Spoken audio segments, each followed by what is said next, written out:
Salut YouTube, ici c'est Hélène de Tarot et Potin et aujourd'hui on se retrouve dans une vidéo un petit peu spéciale qui fera peut-être partie d'une playlist spéciale Halloween. Donc si je te disais que ta maison, ton terrain ou même peut-être ton immeuble n'est peut-être pas aussi vide que tu le crois. Et si derrière tes murs, entre les fondations, sous la terre, se cachaient encore des présences, des mémoires ou des énergies qui continuent de vivre à travers nous et à travers nos vies. Dans cette vidéo spéciale, on va partir à la rencontre des fantômes et plus spécifiquement les fantômes de nos maisons. Donc je t'emmène avec moi dans ce voyage, on se retrouve tout de suite.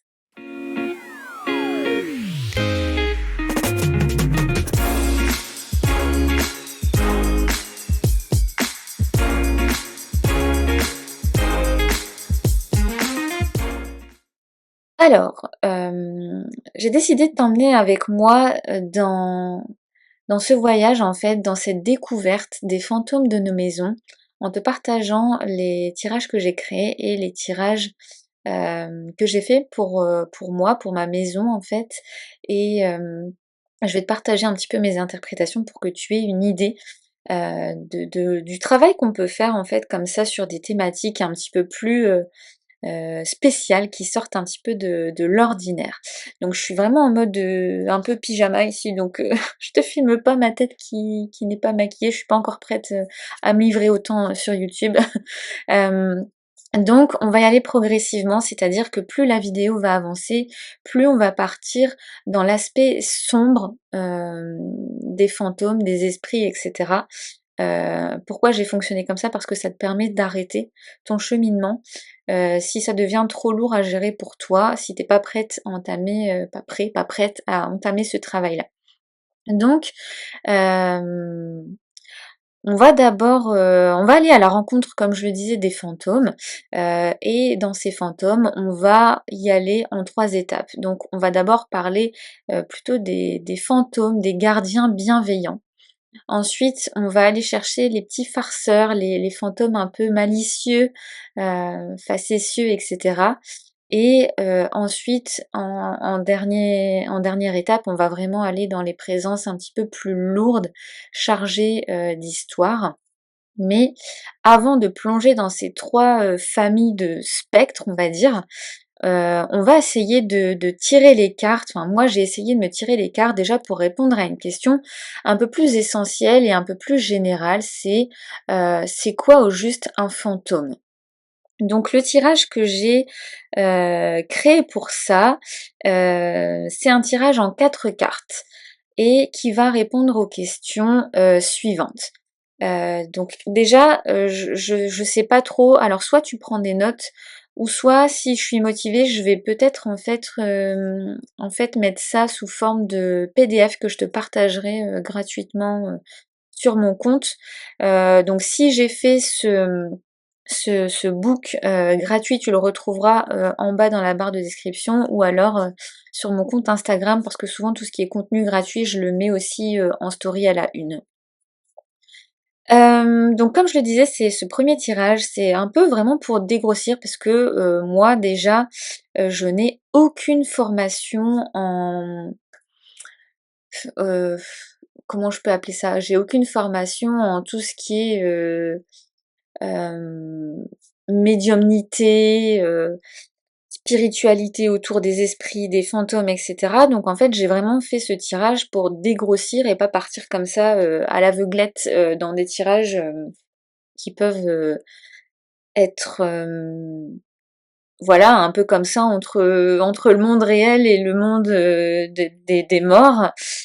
Du coup, j'ai voulu dégrossir un petit peu, essayer de comprendre déjà qu'est-ce que c'est un esprit, qu'est-ce que c'est un fantôme, quelle est la différence entre les deux, pourquoi est-ce qu'ils apparaissent parfois dans nos vies et comment on peut les accueillir. Donc ça, c'est vraiment la structure du tirage.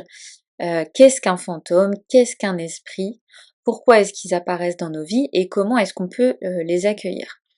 Donc pour ce tirage-là, j'ai utilisé le Alchemical Tarot de Robert M. Place parce que je trouve que c'est un tirage qui répond bien à tout ce qui est question comme ça d'ordre philosophique, général, etc. Donc je te partage mon tirage, hein. J'ai déjà fait les tirages au préalable, c'est un travail que j'ai fait sur plusieurs jours quand même. Donc la question, qu'est-ce qu'un fantôme? C'est le fantôme, lui, qu'est-ce qu'il représente vraiment quand il se manifeste? Et j'ai tiré la carte du 9 de denier. Donc j'en ai retiré qu'un fantôme, c'est un peu comme une mémoire qui persiste, parce que ici on a un arbre. L'arbre, pour moi, c'est un peu tout ce qui est synonyme de mémoire, d'héritage, d'ancêtre, etc. Et avec ces pièces qui sont accrochées comme ça dans l'arbre, c'est comme si le fantôme, c'est un esprit qui est figé, ancré dans un lieu, qui est nourri par tout ce qui s'est passé, hein, avec l'arbre. Et le fantôme, lui, il est cette trace un petit peu tangible du passé. C'est un esprit qu'on peut, enfin c'est un esprit, c'est un fantôme, c'est quelque chose qu'on peut toucher par l'intuition et peut-être un petit peu ressentir dans l'espace, hein. Il prend de la place, c'est une entité qui peut peut-être prendre de la place. Donc c'est un peu vague, hein, mais j'essaye vraiment, j'expérimente un petit peu et j'essaye vraiment de voir un petit peu ce que les cartes veulent me dire, mais j'ai pas du tout l'habitude de les utiliser sous cet aspect-là. Ensuite, à la question qu'est-ce qu'un esprit, j'ai tiré Lady of Swords, ici c'est le valet d'épée en fait, dans ce tarot. Donc ici l'esprit au contraire va être peut-être plus actif, tu vois? Ici le fantôme, je le vois plus comme quelque chose d'immobile mais vivant dans l'arbre, mais accroché en fait. Un fantôme, c'est quelque chose qui est accroché peut-être à un lieu, à un événement, à quelque chose qui s'est passé, tandis que l'esprit, il est peut-être plus actif, plus expressif, il va peut-être plus se manifester, il a tendance à peut-être plus communiquer par des messages, par des vibrations, par des échos, un peu des sons. Tu vois, ici, on a un instrument de musique, donc ça peut être plus par les sons. Mais moi, ce qui me vient vraiment, c'est la communication, l'idée de vouloir entrer en communication. Alors, comme je te disais, moi, je n'ai aucune expérience en médiumnité, etc. Je suis pas du tout médium, mais j'essaye vraiment du coup de voir ce que les cartes veulent me dire à travers ces images-là. Euh, Ensuite, qu'est-ce que j'avais oui, que contrairement peut-être au fantôme qui lui reste accroché, l'esprit il est peut-être plus créatif, plus mobile et porteur de sens. Il a peut-être plus envie de communiquer, d'exprimer une vérité, ou alors d'exprimer tout simplement sa présence à travers la communication, mais aussi l'écoute et une certaine sensibilité. Le valet d'épée, d'habitude chez moi c'est quelqu'un qui prend beaucoup de place quand il sort dans mes tirages. Et donc du coup ici j'en ai déduit qu'un esprit ça prenait peut-être plus de place qu'un fantôme qui lui est peut-être en errance, peut-être sans trop savoir pourquoi il est là. Peut-être qu'il n'a pas choisi d'être là, tandis que l'esprit, lui comme il est plus actif, j'imagine qu'il a plus choisi d'être là. Ensuite, la question suivante, c'était pourquoi est-ce qu'ils apparaissent dans nos vies? Quelle est leur utilité et quel est leur rôle? Et là, j'ai tiré le 5 de denier. Et donc le 5 de denier, pour moi ici, avec cette dame qui semble avoir besoin d'aide avec une canne, enfin un bâton de bois qui lui sert de canne. Elle semble être aveugle parce qu'elle ferme un petit peu enfin, elle a les yeux fermés, donc on voit pas son regard. Ils surgissent en fait pour moi, un peu comme un effet miroir quand on a des zones de manque, de fragilité ou alors quand on est un petit peu plus vulnérable. Puisque cette dame, tu vois, elle tend la main comme ça, peut-être par un effet miroir, il reflète nos besoins, nos blessures et peut-être, enfin j'imagine qu'on va avoir tendance à attirer des fantômes qui ont peut-être vécu des choses qu'on est en train de vivre ou des choses qu'on a besoin de comprendre. Euh, et donc ils reflètent un petit peu, comme je le disais, le fait qu'on soit isolé, peut-être nos peurs, le sentiment d'être démuni aussi. Et peut-être que c'est une sorte d'appel à reconnaître ce qui est absent dans nos vies, puisque le 5 de denier, c'est aussi le manque, ou alors peut-être ce qui a été négligé. C'est ça que j'en ai retiré. Et ensuite, la dernière question, c'est comment les accueillir. Et là, j'ai eu une carte quand même assez difficile, puisque j'ai eu le 10 d'épée. Euh, je dirais il faut les accueillir, ces esprits, ces fantômes, comme étant en étant lucide et avec toute la dureté de ce qu'ils ont vécu. C'est-à-dire que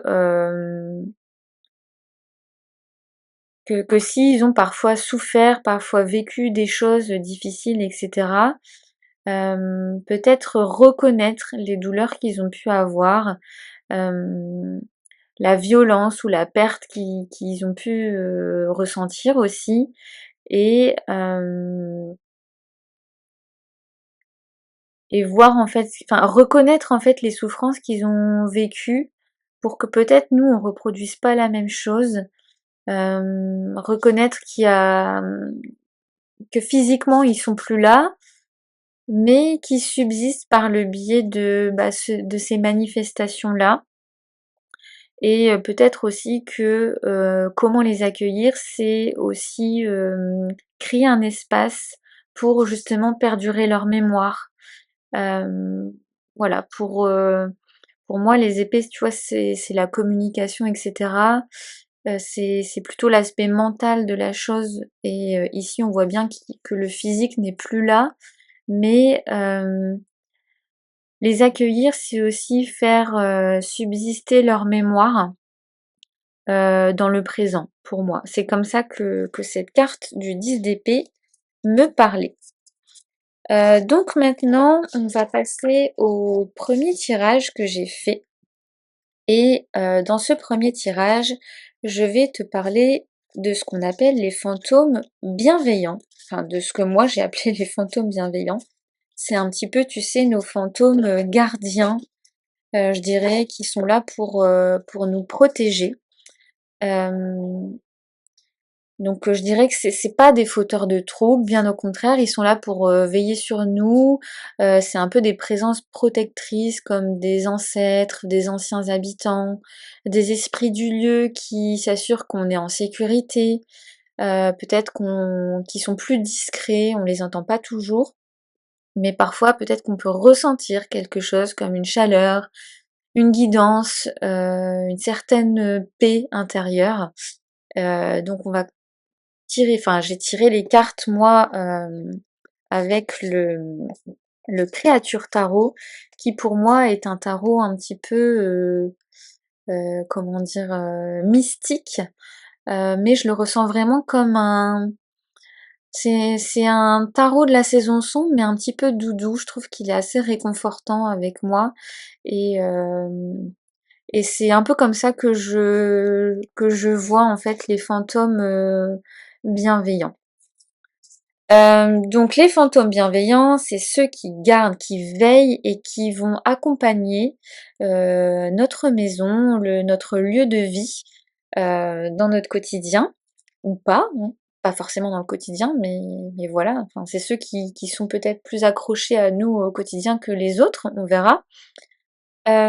Si je devais donner par exemple dans la pop culture des fantômes un peu comme ça bienveillants, ça me fait penser surtout aux fantômes d'Harry Potter comme Nick quasi sans tête, le moine gras, tu sais, les fantômes des maisons de Gryffondor et de Poufsouffle, qui sont là en fait pour aider les élèves. Alors eux, ils les voient, donc c'est pratique, ils peuvent discuter avec eux, etc. Mais on a souvent comme ça dans la saga, d'autant plus dans les livres que dans les films finalement, les élèves qui vont demander conseil aux fantômes. Alors parfois c'est de purs conseils pour égoïstes entre guillemets, mais parfois c'est vraiment des sortes de conseils comme si on demandait à des anciens qui ont vécu les choses qu'est-ce que tu pourrais me suggérer, qu'est-ce que tu ferais à ma place, etc. Donc ça, c'est dans Harry Potter.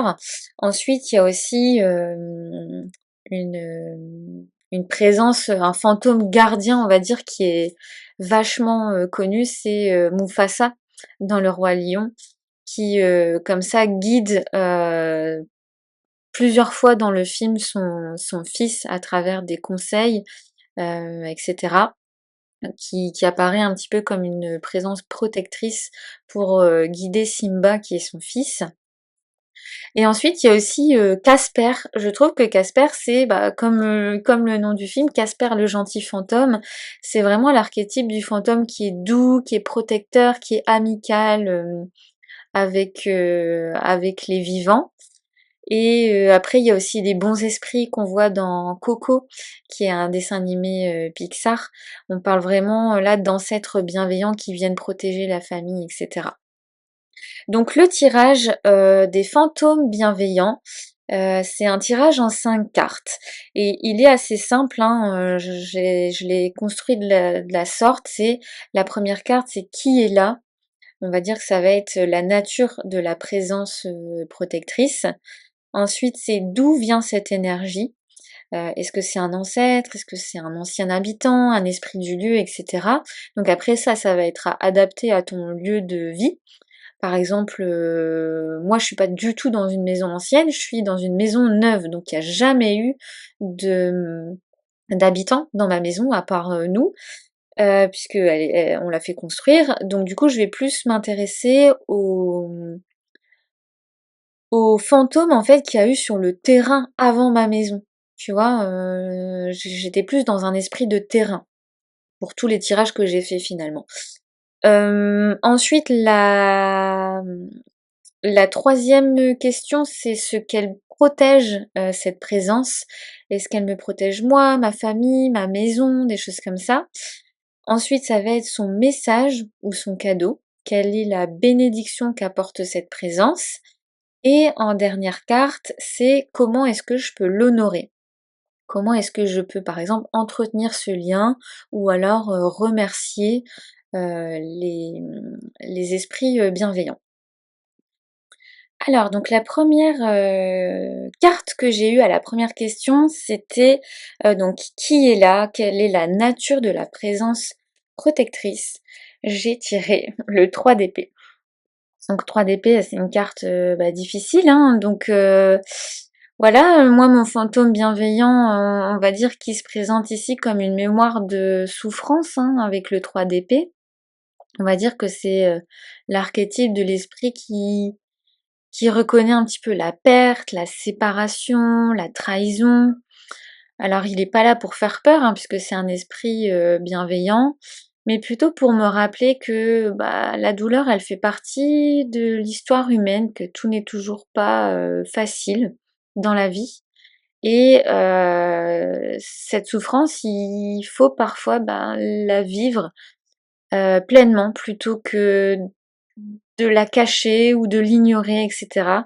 Euh, dans mon lieu, en fait, ce fantôme, il peut symboliser par exemple une ancienne peine, peut-être un mort, une rupture familiale, enfin un mort, oui bien sûr un mort puisque c'est un fantôme, mais une mort on va dire brutale, ou une histoire d'amour qui a mal tourné, etc. Mais tu verras, c'est pas du tout ce parti pris, ce parti là que j'ai pris en fait. Et sa bienveillance, en fait, elle est dans le fait de m'apprendre à accepter parfois ma vulnérabilité sans avoir honte, sans être dans le déni, des choses comme ça. Donc c'est pas un esprit qui est facile, on va dire, à vivre, à appréhender, mais il regarde vraiment la vérité en face, hein. Il veut me faire regarder la vérité en face. Et tu verras après, je vais te donner plus de détails sur le parti que j'ai pris dans les sortes d'esprits qui sont dans des esprits de terrain chez moi, puisque comme je te le disais, je n'ai pas de...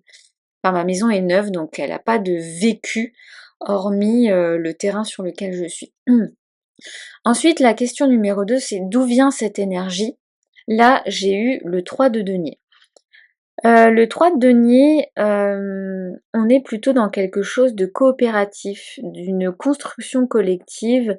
Ici, le fantôme, ça va plus être celui qui souffre, mais celui qui aide à bâtir quelque chose, et peut-être quelque chose de plus grand que lui. Il participe à quelque chose qui est plus grand que lui, donc peut-être indépendamment de sa volonté. C'est comme ça que je l'ai tourné. Il est là en fait pour m'apporter une énergie de je t'aide à bâtir quelque chose, je t'apporte mon savoir-faire pour construire quelque chose et participer peut-être à quelque chose de plus grand. Donc peut-être que sa présence, elle veut venir m'aider à structurer, à travailler avec mon entourage, à faire émerger une œuvre commune, quelque chose comme ça. Pour l'instant, ça te paraît peut-être un peu vague, mais c'est comme ça que j'ai interprété mes cartes pour après arriver à quelque chose de beaucoup plus tangible et réaliste, on va dire. La troisième carte que j'ai eue, c'est le roi d'épée pour la question ce qu'il protège. Alors il est vraiment en fait gardien, ce fantôme-là, il est vraiment gardien en lui-même. En fait, tu vois, on parle des fantômes gardiens et protecteurs ici, et moi, le roi d'épée, je le vois vraiment comme quelqu'un qui défend une position, qui protège quelque chose avec son épée, etc. Ça peut être de l'ordre du savoir, puisqu'on a une corneille ici, un oiseau qui peut représenter l'intelligence. Mais c'est pas comme ça que je l'ai vu non plus. Moi, je trouve que sa présence, tu vois, elle est presque militaire. Hem, il, il est, porteur de vérité, peut-être un peu de peut-être qu'il veut pas venir polluer tout mon espace et cetera. Il veut que je garde les idées claires, donc il est porteur d'un certain ordre dans ma maison, on va dire, de clarté mentale, de vouloir défendre une position et des valeurs qui sont importantes. Donc qu'est-ce que ça peut engendrer dans mon lieu de vie? Ça peut engendrer que ma maison doit rester un lieu de vérité. C'est vraiment comme un juge invisible en fait qui fait en sorte que chez nous il n'y ait pas de non-dit, qu'il n'y ait pas de mensonge et qu'il y ait un certain respect des valeurs. Tu verras, c'est quand même super intéressant ce tirage. Je sais pas si tu as déjà remarqué, mais pour l'instant, en 2 premières cartes, j'ai 2-3. Donc je poursuis. La carte à la question numéro 4, c'était son message, son cadeau. Et là, j'ai eu le 10 de denier. Donc, avec le 10 de denier, ici, on parle quand même d'héritage, de lignée, de familles entières, peut-être qui ont été marquées par ce lieu, enfin qui ont marqué ce lieu. C'est relié peut-être à la continuité de la vie. Tu vois, on était quand même sur des énergies lourdes au début qui servent à porter, à contribuer à quelque chose de plus grand. Et ce qu'on a après, c'est le 10 de denier, c'est la prospérité. Excuse-moi. C'est la tradition, c'est offrir quelque chose à la descendance. Et ici, on dirait bien quelque chose, c'est une vie paisible. Donc ici, ça peut faire écho au poids peut-être des générations qui se sont succédées avant mais je l'ai plutôt vu comme on œuvre pour les générations futures. Et la génération future, aujourd'hui, c'est moi, et c'est ma famille. Euh, et il vient aussi me rappeler que même moi-même, je m'inscris dans une histoire qui est beaucoup plus longue que ma propre vie. C'est comme ça que je l'ai vu. Donc ici j'ai un 10 et ma dernière carte, j'ai un 10 à travers la roue de fortune. Et cette question, c'était comment est-ce que je peux honorer et entretenir ce lien avec les fantômes bienveillants de mon lieu de vie. Donc ici, ça va être faire appel à eux dans les transitions, dans les périodes de changement. C'est faire appel à eux quand je vis peut-être parfois des changements qui sont pas évidents à vivre. Ils vont venir me dire que la douleur n'est que passagère, que parfois même quand on est ici en bas, la roue va finir par tourner et on va finir par remonter la pente. Vraiment, je pense que que je peux faire appel à eux, aussi bien dans les bons moments que les mauvais. Euh, et pas toujours que dans les mauvais, justement. C'est une sorte de remerciement aussi. Euh, donc voilà comment j'ai interprété ces cartes. Alors c'est pas du tout des énergies légères, moi qui m'attendais à pour les esprits bienveillants à avoir quelque chose d'assez léger. On voit qu'il y a du vécu et comme je te le disais, le tirage il est quand même intéressant puisque tu vois j'avais 2 3 ici, j'ai 2 10 à la fin et au milieu en fait j'ai ce roi d'épée qui ressort. Je te mettrai correctement le tirage je pense en image pour que tu le vois mieux que ça. Mais du coup on a ce roi d'épée qui ressort au milieu des deux cartes, on va dire, numérales, même si j'ai un arcane majeur. Et pour moi, c'est vraiment la personnification ici des gardiens. Même si ça correspond pas forcément à la question qui tu es, etc. Parce que c'est la troisième question. Pour moi, la personnification de mes gardiens bienveillants ici, c'est ce 3 d'épée.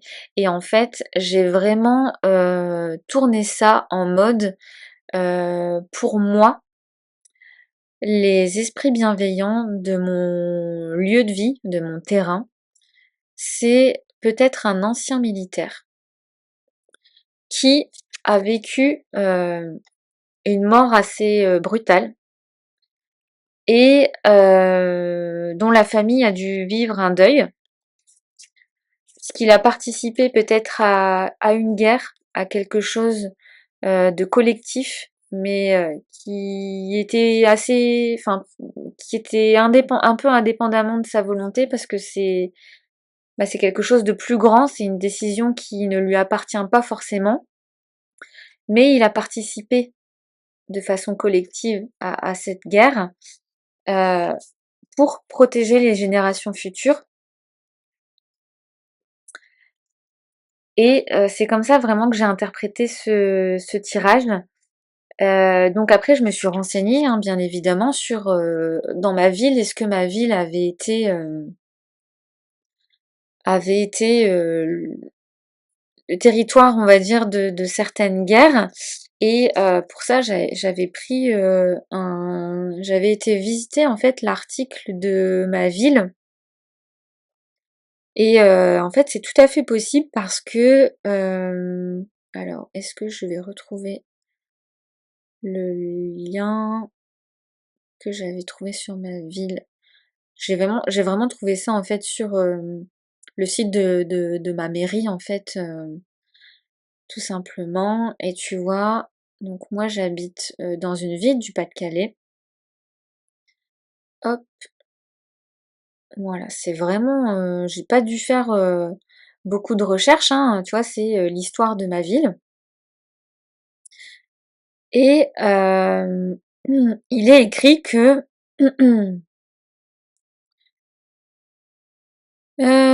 alors où est-ce que c'est? Donc là, c'est l'histoire du nom de la ville. Tac, tac, tac. Voilà. Que c'est une région qui était aux premières loges des conflits, qui a payé un lourd tribut humain, notamment lors de la Révolution, lors de la guerre contre l'Autriche en 1792, lors des guerres napoléoniennes et les guerres 14-18 et 39-45 et la guerre d'Algérie. Donc en fait, je suis vraiment dans un territoire, on va dire, enfin une région, hein, pas que ma ville à moi, mais une région qui était peut-être un passage stratégique pour lors des périodes de guerre, puisque je suis dans une région limitrophe Belgique, alors Allemagne non, mais on n'est quand même pas très loin. Je suis pas en Normandie, mais voilà, on n'est pas loin de la Manche, enfin aussi, donc je pense que je suis vraiment comme ça dans une région stratégique. Et donc je pense sincèrement que mes gardiens ou mon gardien bienveillant, c'est une personne qui est décédée pendant la guerre. C'est vraiment comme ça que j'ai interprété les cartes. Voilà. Donc je ne sais pas si tu trouves ça un peu loufoque ou si c'est aussi parlant pour toi, mais c'est comme ça que j'ai interprété ce premier tirage. Ensuite, j'ai utilisé des tarots différents en fait, hein, pour chaque type d'esprit. Et donc pour les fantômes facétieux, ce qu'on appelle un petit peu les tricksters, j'ai utilisé le Triomphi della Luna, que pour moi c'est un peu un tarot, un tarot un peu trickster comme ça. Donc les fantômes facétieux, ça va être ceux qui sont un peu plus expressifs, ceux qui se manifestent un petit peu plus dans l'espace, on va dire, ceux qui peuvent déplacer des objets, ceux qui peuvent te donner des frissons par des courants d'air, ceux qui créent des signes un petit peu étranges, juste pour voir un petit peu comment on réagit. Alors, c'est pas qu'ils veulent nous faire peur, quoique, peut-être juste pour rire, mais en fait, ils veulent quand même réveiller quelque chose en nous, tu vois. Donc si je devais parler de fantômes un peu facétieux dans la pop culture, il y aurait Peeves dans Harry Potter qui, alors lui on le voit pas dans les films, il a complètement été supprimé des films, mais on parle beaucoup de lui dans les livres. C'est un esprit frappeur en fait, l'esprit frappeur pour moi par excellence, qui a une tête à claque, tu vois, il est un peu insupportable, il fait du bruit, il fait du bazar dans les couloirs, il salit, il jette des objets, il vole des objets à des élèves, il fait des blagues qui sont agaçantes mais qui sont jamais vraiment drôles, tu vois, des choses comme ça. Donc lui, c'est vraiment pour moi le fantôme trickster par excellence. Ensuite, on pourrait citer Beetlejuice aussi, qui fait partie d'un film de Tim Burton. Donc lui, c'est un esprit farceur qui est un peu borderline, voire dangereux, mais qui a un humour un petit peu théâtral, grinçant, etc. Et après, si pareil, je devais parler du film Casper, on serait sur le fameux, alors je crois qu'il s'appelle Bouffe-Tout. Et puis non, en fait, je te dis n'importe quoi, c'est pas dans Casper, c'est dans Ghostbusters. C'est celui qui, tu sais, mange tout ce qu'il trouve, celui qui sème le chaos. Alors il est quand même plus rigolo que malveillant, mais c'est comme, pour moi, c'est ça un peu des fantômes facétieux. Et donc du coup, pour ce type de fantôme, j'ai créé un tirage en 6 cartes. Donc la première carte, ça va être où se cache le farceur, c'est-à-dire la manière dont il aime se manifester, peut-être par des signes, par des blagues, des choses comme ça. Ensuite, ça va être quelle est sa signature, son énergie unique, qu'est-ce qui le différencie des autres esprits, quel est un petit peu son style de malice, tu vois. Ensuite, la troisième question, c'est pourquoi est-ce qu'il s'amuse avec moi? Quelle est la leçon cachée derrière ces vilains tours? Qu'est-ce qu'il veut m'apprendre par la blague, en fait? Ensuite, c'est jusqu'où est-il prêt à aller? Quelles sont ses limites? Est-ce que ça reste léger ou est-ce que ça peut aller quand même un peu plus loin? Comment répondre à ces facéties? Quelle est, moi, mon attitude à adopter pour garder l'équilibre, en fait, dans ces blagues sans me laisser envahir par mes émotions, que ce soit de la peur, de l'agacement, des choses comme ça. Et ensuite, ça va être quel est son cadeau caché? C'est-à-dire qu'est-ce que finalement sa présence peut m'apporter au-delà de l'agacement, etc. Et donc j'ai eu un tirage très très très amusant. Donc la première carte c'était le valet de denier. Donc déjà ça me fait rire parce que derrière les valets, je trouve qu'il y a déjà quand même quelque chose de d'assez naïf, d'assez jeune dans le sens enfantin, tu vois, c'est des blagues enfantines. Donc chez moi c'est vraiment mon esprit, mon fantôme trickster, c'est vraiment un farceur. Alors peut-être que c'est un enfant, hein, je sais pas trop, mais en tout cas, il aime se manifester dans le quotidien, parce que là, dans les deniers, on est vraiment sur quelque chose de concret. Il aime se manifester dans les choses matérielles. Donc pour moi, surtout avec ses petites ailes, c'est peut-être des choses qui disparaissent et qui réapparaissent, des objets qui bougent un petit peu de place. Alors après, on y croit ou pas, mais moi je rattache plutôt ça à moi par exemple, j'oublie où je mets mes objets. Tu vois, plein de fois où je trouve plus mon téléphone. Dans le sens, je sais plus où je l'ai mis, tu vois. Alors après, oui, peut-être que mes objets bougent de place, ça je ne sais pas. Ça, c'est en fonction des croyances de chacun et chacune, hein, mais pour moi, c'est ça. C'est un petit peu comme le lutin farceur de Noël, tu vois, qui va venir faire des petites blagues par le fait de bouger des objets, des choses comme ça. Ça lui donne cette vibe-là. En tout cas, celui qui va tester, qui joue avec la matière, un peu comme avec des jouets, il va vraiment se cacher en fait dans les détails pratico-pratiques de ma vie.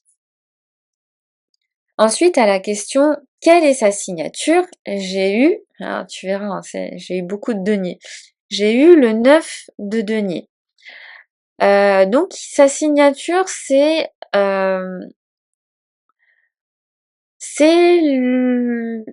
l'abondance, dans le confort un petit peu de la maison qui tourne bien. C'est-à-dire que lui, il aime se montrer peut-être dans un cadre prospère, dans une maison bien rangée, etc. pour foutre peut-être un petit peu le bazar. Pour moi, il se sent comme ça attiré par des énergies où là, non c'est trop lisse, bim bam boum, je mets le bazar un petit peu pour tester un peu les limites. Tu vois, c'est un esthète, il aime bien quand les choses vont être belles, bien rangées. Il va venir mettre son petit grain là-dedans. Pour moi, c'est comme ça que je le vois. Ensuite, à la question pourquoi est-ce qu'il s'amuse avec moi, là ça m'a bien fait rire parce que j'ai eu la reine de denier. Et la reine de denier, on est d'accord que dans le côté un peu cliché, c'est celle qui aime absolument tout gérer dans sa vie. Et il vient me voir moi, entre guillemets, parce que je suis la maîtresse de maison. Alors oui, on est d'accord, on vit pas dans les années 50, etc. Mais on va dire que chez moi, dans ma famille, je suis un peu celle qui va gérer. euh, ça c'est rangé à telle place, tu vois, c'est moi qui ai décidé que ça c'était rangé à telle place. Euh, alors oui, mon chéri, il m'aide pour les tâches ménagères, on est d'accord, je vis plus dans les années 50, mais on va dire que c'est plutôt moi qui va dire, bah là, c'est peut-être le moment de faire les carreaux. Là, c'est peut-être le moment de changer les draps, parce que moi, le chéri, il pense pas à ce genre de choses, il exécute, tu vois, il fait, mais si je lui dis pas, là, ça fait 10 jours qu'on n'a pas changé les draps, bah il va pas changer les draps, tu vois. Et donc lui, cet esprit un peu trickster, il est clairement là pour tester mes limites de maîtresse au foyer. Tu vois, il vient parce que c'est moi qui tiens la maison, qui sécurise et qui ordonne les choses, et il s'amuse avec moi pour tester mon rapport au contrôle des choses, justement. Donc son message c'est est-ce que toi tu vas rester maîtresse de toi-même quand je viens justement tester un petit peu ton confort, puisque la reine de denier, on est d'accord que c'est celle qui aime son confort, surtout avec ces deux cartes-là, tu vois. Et là, ça me fait rire parce que, enfin, ça me fait rire. Oui, en fait, bah moi, je suis toujours en train de dire, ma maison, c'est le bordel, il faut que je fasse du ménage. Tu vois, par exemple, quand je suis en télétravail, des fois, je me dis, bah, je vais profiter de ma pause du midi pour faire du tarot, des choses comme ça, pour bouquiner. Et en fait, finalement, je passe souvent mon temps à faire du ménage. Donc là, lui, il vient un peu me titiller comme ça en mode mais là t'as vu c'est sale, finalement c'est pas comme rangé comme tu le voudrais, des choses comme ça.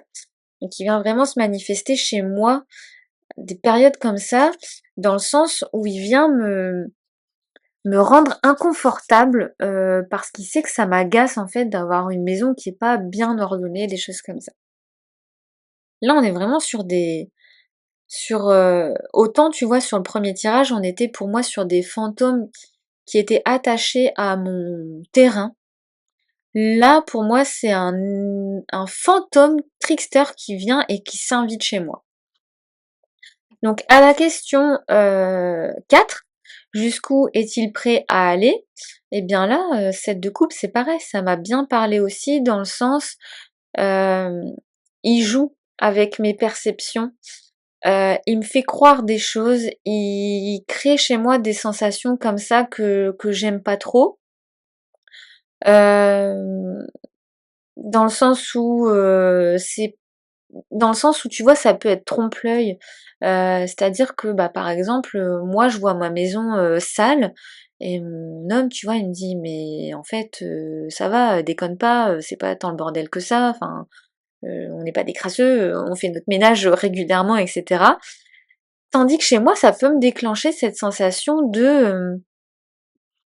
d'illusion quand, l'esprit vient se manifester, où j'ai la sensation que ma maison elle est sale et je peux pas faire autrement que de faire le ménage là tout de suite maintenant, sinon je suis pas bien en fait. Et ça c'est vrai que je l'ai déjà, ressenti, beaucoup de fois. Alors après, comme je te dis, ça relève du domaine des croyances. Peut-être que la problématique, c'est juste que moi, je suis beaucoup plus maniaque que mon conjoint, par exemple, tu vois. Mais il y a quand même un esprit comme ça, trickster qui se manifeste pour, un peu comme s'il il voulait brouiller ma vision, brouiller les pistes sur des choses, donc que ce soit sur l'aspect ménage, rangement, etc. Ou par le fait, comme je te l'ai dit, de changer des objets de place, etc. Parce que plein de fois, ça m'arrive de me dire, mais je suis persuadée d'avoir posé tel objet ici et je le retrouve ailleurs, en fait. Et je sais que le chéri, il a tendance comme ça à parfois m'emprunter des objets, à les poser ailleurs. Des fois, il me dit que c'est pas lui. Alors soit c'est vraiment pas lui et c'est mon esprit, trickster, ou soit, il veut juste se dédouaner le chéri pour pas que je l'engueule, à dire: «Bah, tu pris mon objet et tu l'as mis, à telle autre place». Mais vraiment des fois j'ai la sensation, même quand je suis toute seule chez moi, d'avoir posé un objet à un endroit et je le retrouve, un peu plus loin à un autre endroit, tu vois? Ça m'agace et je pense que cet esprit trickster, il vient me tester à ce niveau-là. Comment répondre à ces blagues, à ces petites farces? Le 3 de bâton, bah ici ça vient me parler le 3 de bâton de prise de recul, d'une autre perspective, de d'observer calmement et gentiment ce qu'il fait, sans trop être dans la réaction parce que peut-être que l'esprit trickster ça va l'amuser. Donc il y a ici un peut-être plus, voir ça comme un signe de se dire: «Ah bah tiens mon objet, il a bougé de place, bah il y a mon esprit blagueur qui est venu me rendre visite», plutôt que d'être dans l'agacement de dire: «Punaise, bordel je trouve plus mon objet, je trouve plus mon téléphone», des choses comme ça. Donc la réponse idéale à cet esprit trickster, on va dire que ça va être de sourire, d'observer et plutôt d'aller chercher le message qu'il veut me transmettre. Par exemple, si, si je trouve plus mon téléphone et que j'ai la sensation que mon téléphone a bougé de place, bah peut-être que l'esprit trickster, il vient me dire: «Bah c'est bon là, tu peut-être assez passé de temps sur ton téléphone, là il est temps de faire autre chose». Donc du coup, c'est peut-être pour ça qu'il vient, un peu me brouiller, l'esprit, dans le sens où je ne retrouve plus mon téléphone. Tu vois, ça va vraiment être de chercher le message au-delà de vouloir reprendre le contrôle des choses, on va dire. Et donc le cadeau caché, ça m'a bien fait rire aussi. J'ai eu le 7 d'épée. J'ai l'impression que j'ai eu pas mal de cartes un peu comme ça, trickster même dans les messages. Alors après, j'ai utilisé le triomphe aussi d'Ella Luna qui peut être spécialiste là-dedans aussi. Donc et donc là, ça m'a fait rire parce que le cadeau caché, avec le 7 d'épée, on va parler de ruse, d'esprit malin, d'intelligence un petit peu discrète. Donc lui, on va dire que ce farceur, cet esprit farceur, il m'offre peut-être la capacité de déguiser mon intuition et ma vigilance, de faire preuve de stratégie peut-être pour déjouer un petit peu ses plans. Donc son cadeau, ça va être de m'apprendre à flairer ce qu'il a caché, euh, de pas me laisser berner parce qu'il peut laisser transparaître, tu vois, avec le où est-ce qu'il est mon 7 de coupe? Avec le 7 de coupe, non, ça c'est mon 3 de bâton. Où est-ce qu'il est mon 7 de coupe? Bah, c'est un truc de fou. Tu vois, alors là, il est là, parce que je ne retrouve plus mon 7 de coupe. Voilà, il est là. Là, il est en train de jouer avec mes nerfs. Donc là, tu vois, ça va vraiment être ça pour moi, c'est apprendre à déjouer, à faire preuve de discernement quand il vient m'embêter un petit peu et à flairer ce qui est caché et à pas me laisser berner par les apparences. À apprendre à être plus futé que lui, tu vois. Donc ça, c'était pour mon esprit malin, farceur. Donc c'est un petit lutin hein, qui s'amuse à titiller ma personnalité en tant que moi, maîtresse de maison. Donc il essaye il veut me pousser en fait à lâcher un peu le contrôle sur l'organisation, sur la partie ménage, euh, à pas me laisser enfermer dans des illusions comme ça et à plutôt faire preuve de d'une certaine capacité à accueillir la surprise, tu vois, à me détacher un petit peu de cet esprit de vouloir tout contrôler. Parce qu'il y a des fois où autant je peux me lâcher la grappe, mais en fait il y a des fois où je suis vraiment en mode il faut que tout soit parfaitement rangé. Par exemple, quand je reçois des gens, je sais pertinemment que je ne dois pas faire le ménage avant de recevoir des gens, en tout cas le ménage à fond, et je peux pas m'empêcher parfois de me dire là il faut absolument que je range telle et telle chose et je sais pertinemment qu'une fois que les invités sont partis, je vais devoir relaver ma maison, tu vois. Enfin bref, ça c'est moi aussi. Et donc maintenant avec les fantômes lourds qui ont une mémoire pesante, j'ai décidé d'utiliser le Deviant Moon, donc le petit frère de Triomphie. Donc surtout si tu te sens pas prête, toi, à aller dans ces énergies-là un petit peu plus lourdes, n'hésite pas à revenir sur la vidéo un petit peu plus tard. C'est pour ça que j'ai conçu la vidéo comme ça, dans cet ordre un peu chronologique, d'y aller petit à petit. Donc les fantômes lourds, c'est vraiment des fantômes qui vont porter des blessures, des drames, des émotions très intenses. Et donc leur présence, en fait, elle va beaucoup plus peser sur nous en tant qu'êtres vivants. Après, je pense qu'ils sont peut-être beaucoup moins présents au quotidien que les fantômes qu'on a vus précédemment. Et donc, si je devais citer des fantômes comme ça dans la pop culture, ça serait plus, par exemple, dans celle qui est très connue, c'est la Dame Blanche, qui est un peu une aberrante, qui est souvent marquée par soit une trahison, soit une mort assez violente, et qui peut hanter comme ça alors je crois que c'est surtout sur les routes par exemple, mais après c'est qu'un mythe, je sais pas en réalité dans la réalité du mythe qui est cette fameuse dame blanche. D'ailleurs ça serait intéressant d'enquêter comme ça sur des esprits qui sont connus. Après, si on repart dans Harry Potter, étant donné que j'ai signé à chaque fois, j'ai cité à chaque fois des fantômes d'Harry Potter, on parlerait plus ici de Mimi Géniard, tu sais, celle qui hante les toilettes du troisième étage, je sais plus quel étage, près de l'entrée de la chambre secrète de Serpentard, de l'héritier de Serpentard. Mimi Géniard, c'est ce fantôme qui est coincé en fait dans son lieu de mort déjà, contrairement aux autres fantômes, par exemple Nick quasi sans tête que j'ai cité précédemment. Mimi Géniard, elle est vraiment décédée dans les toilettes de Poudlard, et en fait elle reste attachée à son lieu de mort en fait. Donc elle est comme ça coincée dans ses blessures, puisque ça lui rappelle en fait tout le temps sa solitude et son humiliation, puisqu'en fait elle est morte quand elle s'est réfugiée dans les toilettes de Poudlard, parce qu'elle était moquée de ses camarades, etc. Elle, donc ça lui rappelle en fait cet aspect de souffrance, puisqu'elle est morte en pleurant, etc. Et en fait, elle est restée dans cet aspect là d'elle-même, où elle est tout le temps en train de geindre, de se plaindre, de pleurer, de pleurnicher. Et en fait, bah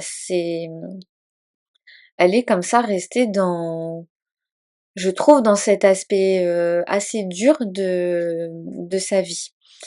Et ensuite, pour citer quand même un petit film d'horreur, il y a Samara dans le film Le Cercle, The Ring, qui est en fait l'incarnation pareil, d'une mémoire assez traumatique et de souffrance non résolue, puisqu'elle a été assassinée, enfermée dans un puits par sa mère en fait, ce qui est juste horrible. Et donc elle est comme ça restée en tant que fantôme sous son aspect de petite fille, mais avec cet aspect mouillé parce qu'elle est restée dans le puits, avec les doigts et enfin, les doigts fripés par l'eau, et les ongles arrachés parce qu'elle a essayé de grimper comme ça, de s'enfuir et de sortir du puits, enfin ce qui est juste horrible. Et donc les fantômes lourds pour moi c'est vraiment des fantômes comme ça qui ont vécu quelque chose de très difficile à porter. Et donc forcément bah, le tirage il va pas être des plus joyeux, hein, n'est-ce pas? Et donc c'est un tirage en 6 cartes. Donc la première carte c'est qui sont-ils ces fantômes lourds qui sont attachés à ma maison, c'est-à-dire quelle est la nature de leur présence, leur origine, d'où vient leur poids, c'est-à-dire quelle est leur blessure, leur mémoire, qu'est-ce qui les retient. Ensuite ça va être comment ils se manifestent, quels sont les signes dans la maison, sur le terrain, dans le quotidien par exemple.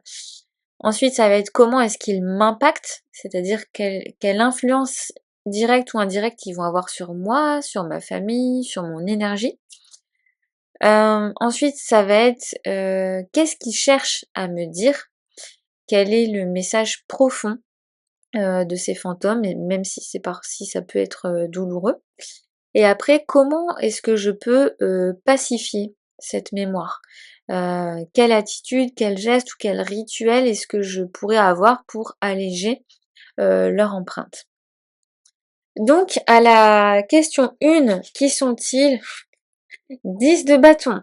Alors ça commence fort parce que si on parle d'énergie lourde, quelle autre énergie lourde on peut avoir que le 10 de bâton? Donc pour moi, c'est des fantômes qui ont été accablés par un fardeau. Il y a une histoire de dur labeur, d'oppression, de souffrance collective aussi. Ça me parle quand même vraiment de générations entières qui ont dû porter peut-être un poids trop lourd. Alors ça peut être des travaux forcés, ça peut être une pauvreté écrasante, la guerre, de l'exploitation aussi, des fantômes qui ont eu une fatigue accumulée, qui ont jamais pu poser leur charge, tu vois, qui ont porté un poids tout au long de leur vie sans forcément pouvoir se reposer. Et ça aussi, ici tu verras, ça me parle quand même plus des esprits de lieu et je te dirai à la fin du tirage comment je l'ai interprété. Ensuite, à la question d'où vient leur poids, j'ai tiré le 9 de denier.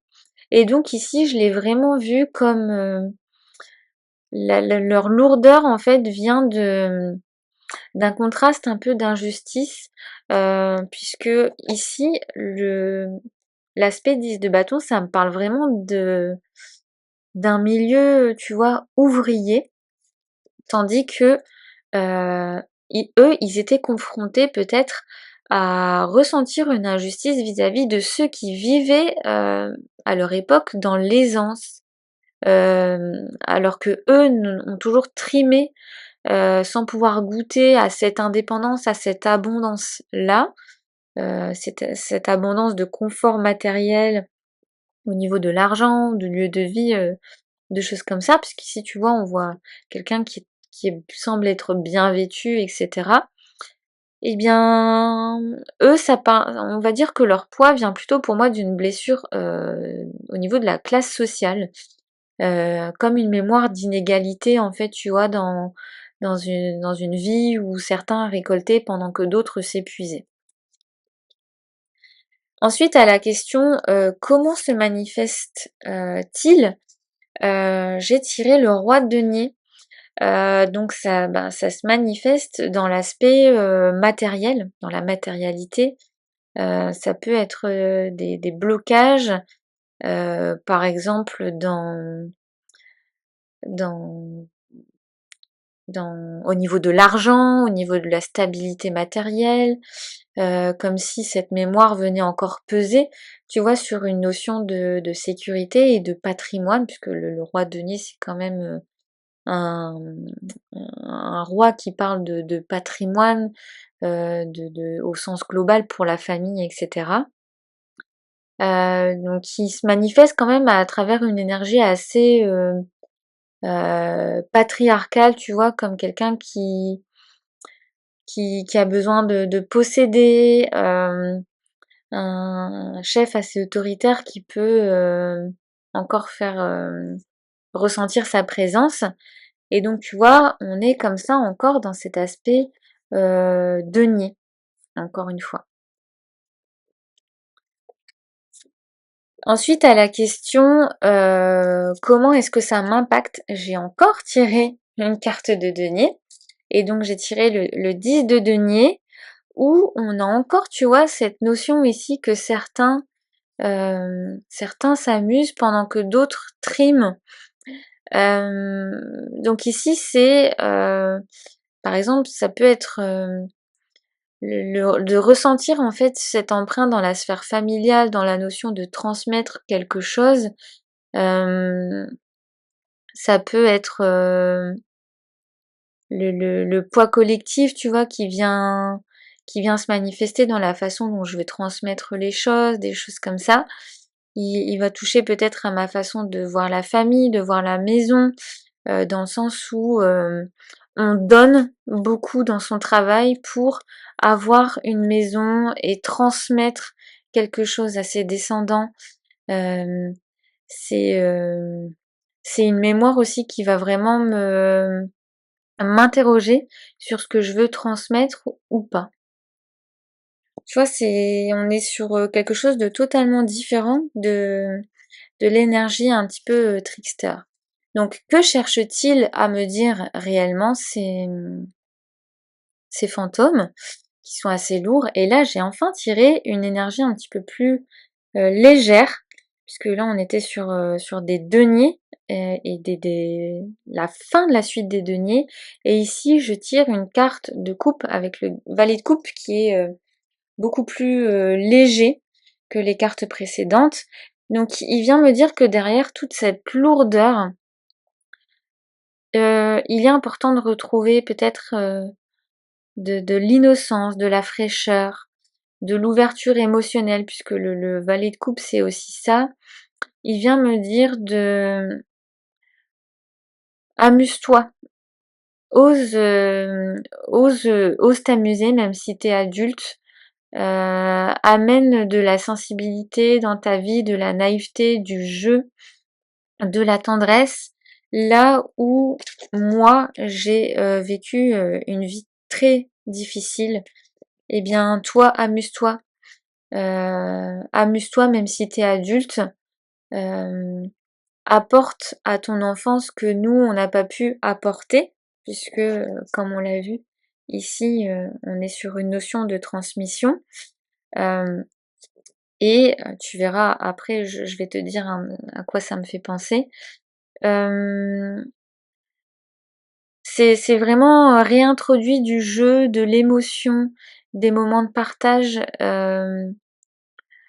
dans ta vie, là où moi j'ai dû penser à travailler sans jamais pouvoir m'arrêter parce que j'avais besoin d'argent et que contrairement à certains, j'avais pas une vie aisée et j'étais obligée comme ça de charbonner et de répondre à des exigences peut-être d'un patron qui ne voyait que l'aspect profit et financier pendant que moi j'étais en train de trimer. C'est vraiment, tu vois, ces cartes-là, elles se répondent toutes les unes aux autres. Et donc ici, leur message qu'ils veulent me transmettre, c'est vraiment euh, viens apporter de la légèreté parce que toi, tu peux peut-être te permettre plus que moi, je n'ai pu me le permettre. Et donc après, la dernière carte, c'était comment pacifier cette mémoire. Et donc là, j'ai eu la reine d'épée. Donc là aussi, une carte qui est quand même pas facile à gérer. Parce que la reine d'épée dans le Deviant Moon, c'est une veuve. Et ici, on voit qu'elle pleure. Et ses épées saignent aussi. Donc, comment pacifier cette mémoire? Euh, la reine d'épée ici, elle vient de me dire de nommer les choses telles qu'elles sont, d'oser voir les blessures qu'il y a eu, de mettre des mots clairs sur ces fantômes-là, peut-être d'aller étudier un petit peu ce qu'ils ont vécu. Et ça, je vais t'en parler après parce que j'ai quand même, je pense avoir réussi à identifier qui sont ces fantômes assez lourds. Donc en fait, ils demandent pas juste d'être vus, ils veulent être compris de façon rationnelle, ces esprits assez lourds. Euh, la pacification, elle va pas être, c'est pas facile hein, de mettre des mots sur ce qui demande d'être fait, mais peut-être comme c'est une veuve, peut-être de donner une place au chagrin, au sang entre guillemets qui a été versé ou aux larmes qui ont été versées, c'est bah, tout simplement peut-être un geste symbolique à travers une bougie que je pourrais allumer en l'image du deuil peut-être qu'ils ont vécu et de la dureté de la vie qu'ils ont pu avoir. Euh, donc voilà. Donc ils portent plus ou moins ces esprits lourds, moi, le poids d'un travail assez écrasant, je dirais. Euh, L'hypothèse aussi d'une injustice sociale, d'une d'une vie peut-être qui a été un petit peu exploitée au prix du sang. Alors quand j'entends le sang, j'entends le prix de la santé. Euh, Et pour moi, en fait, les esprits lourds comme ça qui se manifestent chez moi, comme je te le disais, je vis dans le nord de la France et en fait, j'ai vraiment rattaché ça, étant donné que ils se sont présentés à moi comme le dur labeur. Ça me parle des miniers, des travailleurs des mines, parce que là, moi, où j'habite, je suis près des anciennes mines. D'ailleurs, il y a encore des maisons, hein, des mineurs qui sont pas loin de chez moi. Et en fait, c'est vraiment cette sensation-là que j'ai eue quand j'ai tiré les cartes, parce que le travail dans les mines, c'est un travail très fatigant, euh, par les horaires, par les conditions de travail. Il s'arrêtait pas. Vraiment, c'était ça. Euh, Ces travaux, ils étaient orchestrés par des personnes qui étaient euh, qui étaient beaucoup plus aisées que les mineurs, hein, d'ailleurs. Et donc ces cartes-là me parlent de ça aussi.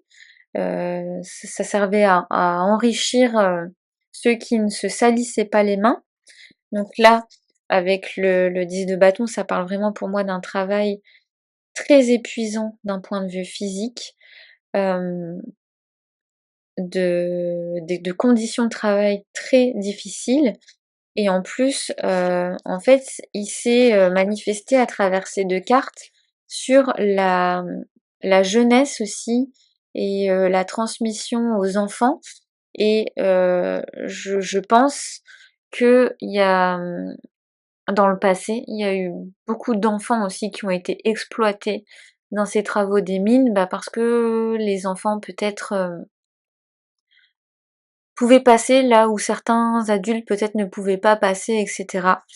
Et donc ça me parle comme ça pas mal de cet aspect exploitation, euh, de par les conditions de travail très difficiles, etc., etc. Et ici, cette reine d'épée venait pour moi souligner le fait que, ben, on le sait, hein, on l'a su des années après, le ça a rendu beaucoup de femmes veuves, heu, avant l'heure, on va dire. Ces ces hommes qui travaillaient dans les mines, parce que bon, oui, même s'il y a eu des femmes, c'était principalement des hommes, puisque à cette époque, après, les femmes s'arrêtaient de travailler pour s'occuper des enfants. Et donc ça a engendré notamment des cancers chez les anciens travailleurs des mines, ouvriers des mines, bah parce que de par les, les respirations, etc., ça a engendré quand même pas mal de cancers du poumon, si je dis pas de bêtises. Et donc par l'aspect pacifier cette mémoire, au-delà de la bougie par exemple qu'on peut allumer en hommage de toutes ces femmes, peut-être qui ont vécu un deuil, etc., peut-être plus tôt que prévu, j'y voyais aussi euh, l'aspect mettre des mots et de, de la, de la vérité en fait sur ce qui s'est passé, peut-être en me renseignant sur l'histoire des mines. Peut-être qu'il y a un musée ou tu vois quelque chose comme ça, parce qu'en fait je me rends compte que je me suis jamais intéressée à tout ça, mais peut-être qu'il y a un musée ou des archives sur savoir comment ça se passait réellement. Après, je sais que j'avais déjà vu aussi le film Germinal, et ça fait un moment que je l'ai pas vu, donc peut-être le revisionner pour me rendre compte de ce qu'ils vivaient, etc., à cette époque-là. Donc voilà pour mes esprits lourds. Alors ça va. Il n'y a pas de. Je t'avoue que j'avais un petit peu peur en faisant ce dernier tirage de me dire, oh, imagine, j'ai un esprit. qui a été tué ou des choses comme ça, ou qui a vécu quand même des choses pas marrantes du tout. Alors je dis pas que ça c'est rien, mais j'avais vraiment peur qu'il y ait des histoires de meurtres, d'abus, tu vois, de choses comme ça, de violence. Euh, mais voilà ce qui est ressorti de ce tirage. Donc bah, j'en ai terminé avec cette vidéo.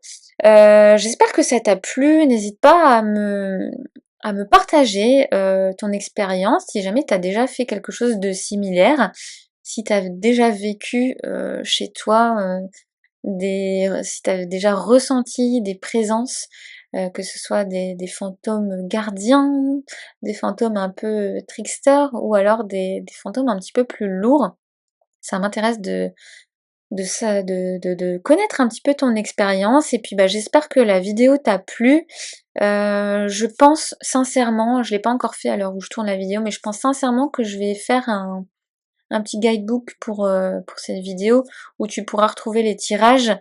Ça sera peut-être plus facile que de prendre des notes en même temps que de visionner la vidéo. Donc n'hésite pas à suivre tout ça sur mon compte Instagram ou alors directement dans la barre de description. Et puis bah, j'espère te retrouver très prochainement pour d'autres vidéos halloweenesques. Franchement, j'ai adoré faire ce travail-là pour chez moi et j'ai adoré tourner cette vidéo, donc j'espère que ça t'a plu.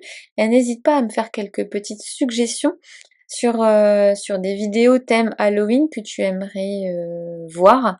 J'ai quelques petites idées en tête, mais n'hésite pas à me partager les tiennes. Donc je t'embrasse bien fort. Je te souhaite une très belle saison de l'automne et on se retrouve très prochainement pour de nouvelles vidéos. Des bisous, ciao ciao!